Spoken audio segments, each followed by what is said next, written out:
पिछले चंद हफ्तों से जो स्टेटमेंट्स महाराष्ट्र के सरकार के मिनिस्टर्स और चीफ मिनिस्टर तरफ से आ रहे हैं उसको देखने की जरूरत है।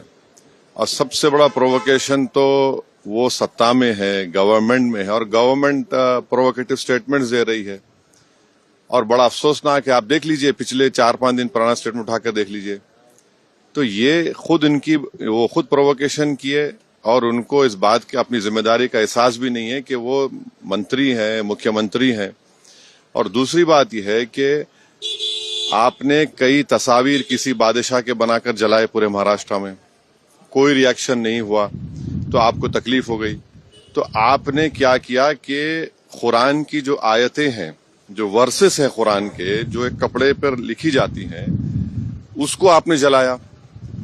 और जब ये हरकत हो रही थी तो उसी वक्त जाकर मुकामी वहां के जो मुसलमान और हिंदू लोग थे, जाकर कंप्लेन किए डीसीपी को कि इसको रुकवाइए, देखिए ये जो कपड़ा है जिसपे कुरान करीम के आयतें लिखी हैं, वर्सेस लिखी है, मत करिए। जलाया गया, एक्शन नहीं लिए।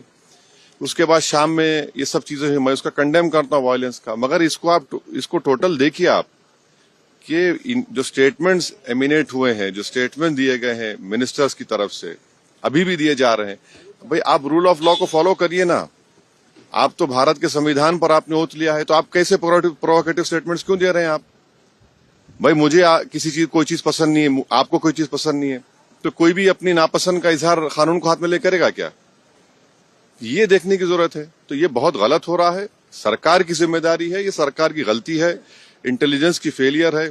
उस जगह जहां से महाराष्ट्र के मुख्यमंत्री आते हैं, और ये जो वायलेंस हुआ है हमारे केंद्र मंत्री के घर के करीब है पूरा, ये बड़ी गलत बात हो रही है। अब हो गया।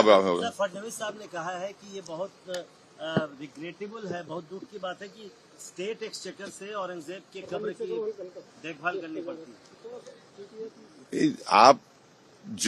आप सत्ता में हैं, आपके जो आइडियोलॉजी है उसको बाजू रखिए। आपकी आइडियोलॉजी होने चाहिए भारत का कॉन्स्टिट्यूशन और रूल ऑफ लॉ को अपहोल्ड करना। 6 दिसंबर 1992 को क्या हुआ और उसके बाद सुप्रीम कोर्ट ने उसको एग्रीगेस एक्ट कहा, तो आप देख लीजिए, हुकूमत आपकी है, मंत्री आप हैं, रूल ऑफ लॉ आपको फॉलो करना है और आपको कॉन्स्टिट्यूशन के लिहाज से अपनी हुकूमत चलाना है।